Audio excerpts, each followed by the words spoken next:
Let's make some easy cheesy potato cheese balls.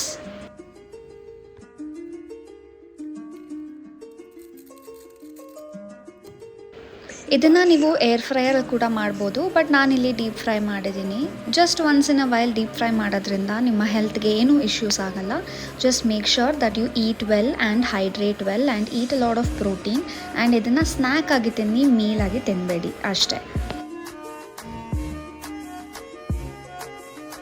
ಮೊದಲಿಗೆ boiled potatoes, ಆಮೇಲೆ ಇಲ್ಲಿ ನಾನು ಆಲಪಿನ್ಯೂಸ್ ಯೂಸ್ ಮಾಡಿದ್ದೀನಿ. ಅಂದರೆ ಫಾರಿನ್ನಲ್ಲಿ ಇದು ಸಿಗುತ್ತೆ. ಇದು ಚಿಲ್ಲಿ ಟೈಪ್ ಇರುತ್ತೆ. ಸೊ ಇದು ಜಾಸ್ತಿ ಖಾರ ಇರಲ್ಲ, ಸ್ವಲ್ಪ ಹುಳಿ ಹುಳಿ ಇರುತ್ತೆ. ಸೊ ಇದನ್ನು ಆ್ಯಡ್ ಮಾಡ್ಕೊಳ್ಳಿ. ಇದ್ರ ಜೊತೆಗೆ ರೆಡ್ ಚಿಲ್ಲಿ ಫ್ಲೇಕ್ಸ್ ಖಾರಕ್ಕೆ, ಮತ್ತು ಆರಿಗ್ಯಾನೋ ಯೂಸ್ ಮಾಡಿದ್ದೀನಿ. ಇದು ಚೆನ್ನಾಗಿರೋ ಫ್ಲೇವರ್ ಕೊಡುತ್ತೆ. ಇದ್ರ ಜೊತೆಗೆ ಸಾಲ್ಟ್, ಆನಿಯನ್ ಪೌಡರ್ ಮತ್ತು ಗಾರ್ಲಿಕ್ ಪೌಡರ್. ಸೊ ಇದನ್ನು ಹಾಕೋದ್ರಿಂದ ನಿಮ್ಮ ಯಾವುದೇ ಡಿಶ್ ಕೂಡ ತುಂಬ ಚೆನ್ನಾಗಿ ಎಲಿವೇಟ್ ಆಗುತ್ತೆ. ನೀಟಾಗಿ ಇದನ್ನು ಮಿಕ್ಸ್ ಮಾಡ್ಕೋಬೇಕು ಅಂಟಿಲ್ ಎವ್ರಿಥಿಂಗ್ ಇಸ್ ಕಂಬೈನ್ಡ್. ಇದನ್ನು ಹಾಗೆ ಡ್ರೈ ಆಗಿ ಫಸ್ಟ್ ಮಿಕ್ಸ್ ಮಾಡ್ಕೋಬೇಕು. ಇದಕ್ಕೆ ಯಾವುದೇ ಥರ ನೀರು ಹಾಕೊಳ್ಳೋ ಅವಶ್ಯಕತೆ ಇಲ್ಲ.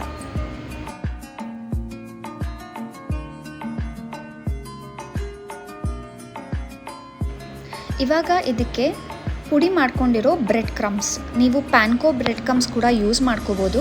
ನಾನಿಲ್ಲಿ ಬ್ರೆಡ್ನ ರೋಸ್ಟ್ ಮಾಡಿ ಅದನ್ನು ಡ್ರೈ ಮಾಡಿ ಆಮೇಲೆ ಪೌಡರ್ ಮಾಡಿ ಇಲ್ಲಿಗೆ ಹಾಕೋತಾ ಇದ್ದೀನಿ.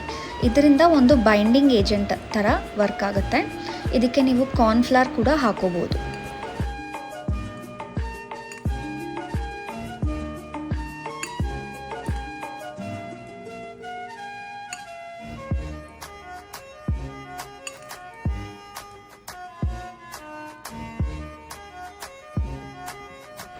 ಇದೆಲ್ಲ ಮಿಕ್ಸ್ ಆದಮೇಲೆ ಈ ಥರ ಒಂದು ಡೋ ಥರ ಫಾರ್ಮ್ ಮಾಡ್ಕೊಳ್ಳಿ. ಆಮೇಲೆ ಸಣ್ಣ ಸಣ್ಣ ಉಂಡೆ ಮಾಡಿ ಇದ್ರ ಮಧ್ಯ ಚೀಸ್ ಇಡಬೇಕು.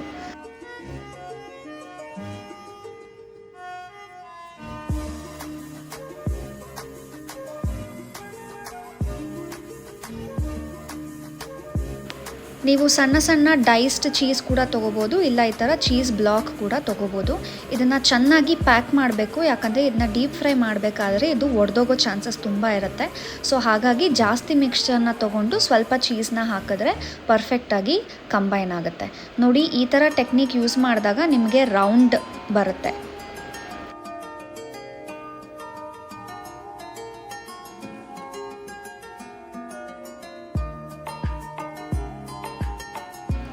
ಈ ಥರ ಎಲ್ಲದನ್ನು ಸಣ್ಣ ಸಣ್ಣ ಉಂಡೆಯಾಗಿ ಮಾಡಿ ಚೀಸ್ ಬಾಲ್ಸ್ನ ಹಾಕಿ ಇಲ್ಲಿ ನಾನು ಕಾರ್ನ್ಫ್ಲವರ್ ಮಿಕ್ಸ್ಚರ್ ಮಾಡ್ಕೊಂಡಿದ್ದೀನಿ. ಏನಿಲ್ಲ, 1 ಟೇಬಲ್ ಸ್ಪೂನ್ ಕಾರ್ನ್ಫ್ಲವರ್ಗೆ 1 ಟೇಬಲ್ ಸ್ಪೂನ್ ನೀರು ಹಾಕಿ ಇದನ್ನು ನಾನು ಮಿಕ್ಸ್ ಮಾಡ್ಕೋತಾ ಇದ್ದೀನಿ.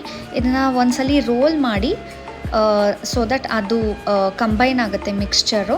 ಅದನ್ನು ಈ ಥರ ಬ್ರೆಡ್ ಕ್ರಮ್ಸ್ ಮೇಲೆ ಹಾಕೋಬೋದು. ನೀವು ಕಾರ್ನ್ಫ್ಲೇಕ್ಸ್ ಕೂಡ ಹಾಕೋಬೋದು. Make sure that cornflakes sweet ಆಗಿರಬಾರ್ದು, ಸ್ಪೈಸಿ ಆಗಿರೋ ಕಾರ್ನ್ಫ್ಲೇಕ್ಸು, ಅಥವಾ ಇದಕ್ಕೇ ಒಂದು ಸ್ವಲ್ಪ ಖಾರದ ಪುಡಿ ಹಾಕಿದ್ರೆ ಅದು ಸ್ಪೈಸಿನೆಸ್ ಬರುತ್ತೆ. ಈ ಥರ ಚೆನ್ನಾಗಿ ರೋಲ್ ಮಾಡಿ ಡಬಲ್ ಕೋಟಿಂಗ್ ಕೂಡ ಮಾಡ್ಬೋದು. ಈ ಥರ ಒಂದ್ಸಲಿ ಕೋಟಿಂಗ್ ಮಾಡಿ ಇನ್ನೊಂದು ಸಲ ಕಾರ್ನ್ಫ್ಲವರಲ್ಲಿ ಡಿಪ್ ಮಾಡಿ ಮತ್ತೆ ಬ್ರೆಡ್ ಕ್ರಮ್ಸ್ ಅಥವಾ ಕಾರ್ನ್ಫ್ಲೇಕ್ಸಲ್ಲಿ ಇದನ್ನು ಡಿಪ್ ಮಾಡಬೇಕಾಗತ್ತೆ. ಸೊ ಈ ಥರ ಎಲ್ಲದನ್ನು ಮಾಡಿಕೊಂಡು ಇದನ್ನು ಒಂದು 10 to 30 ಮಿನಿಟ್ಸ್ ಫ್ರೀಝರಲ್ಲಿ ಇಟ್ಟಾಗ ಇದು ಚೆನ್ನಾಗಿ ಒಂದು ಕಂಬೈನ್ ಆಗಿ ಇರುತ್ತೆ. ಇಲ್ಲಾಂತಂದರೆ ಇದು ರೂಮ್ ಟೆಂಪ್ರೇಚರಲ್ಲಿದ್ದರೆ ಇದು ಒಡ್ಕೊಳ್ಳೋ ಚಾನ್ಸಸ್ ಇರುತ್ತೆ. ಸೊ ಹಾಗಾಗಿ ಫ್ರೀಝರಲ್ಲಿ ಒಂದು 10 to 20 ಮಿನಿಟ್ಸ್ ಇದನ್ನು ಹಾಗೆ ಇಟ್ಬಿಡಿ. ಆಮೇಲೆ ಇದಕ್ಕೆ ನೀವು ಏರ್ ಫ್ರೈಯರಲ್ಲಿ ಮಾಡ್ಕೋಬೋದು, ಇಲ್ಲ ಡೀಪ್ ಫ್ರೈ ಆಯಿಲಲ್ಲಿ ಕೂಡ ನೀವು ಫ್ರೈ ಮಾಡ್ಕೋಬೋದು. ಇದನ್ನು ನೀವು ಬ್ಯಾಚ್ ಕುಕ್ಕಿಂಗ್ ಥರನೂ ಮಾಡಿಕೊಂಡು ಫ್ರೀಝರಲ್ಲಿ ಇಟ್ಕೊಂಡು ನೀವು ಯಾವಾಗ ಬೇಕಾದರೆ ಆವಾಗ ಇದನ್ನು ಫ್ರೈ ಮಾಡ್ಕೋಬೋದು. So it is a very nice party snacker. ಮಕ್ಕಳಿಗಂತೂ ಸಿಕ್ಕಾಪಟ್ಟೆ ಇಷ್ಟ ಆಗುತ್ತೆ. And of course this is such a party dish that ನಿಮಗೆ ಮನೆಗೆ ಯಾರಾದರೂ ಬರ್ತಾ ಇದ್ದಾರೆ ಅಂತಂದರೆ ಹಿಂದಿನ ದಿವಸನೇ ಇದನ್ನು ಮಾಡಿ ಫ್ರೀಝರಲ್ಲಿ ಇಟ್ಟು ಅವ್ರು ಬಂದಾಗ ಈ ಥರ ಡೀಪ್ ಫ್ರೈ ಮಾಡಿ ಕೊಡ್ಬೋದು. This is really an amazing dish. Jalapenos ಹಾಕಿರೋದ್ರಿಂದ ಅದರ ಒಳ್ಳೆ ಕಿಕ್ ಕೊಡುತ್ತೆ and it is a very nice flavour. ಈ ಥರ ಚೆನ್ನಾಗಿ ಲೋ ಫ್ಲೇಮಲ್ಲಿ ನೀವು ಡೀಪ್ ಫ್ರೈ ಮಾಡಬೇಕು.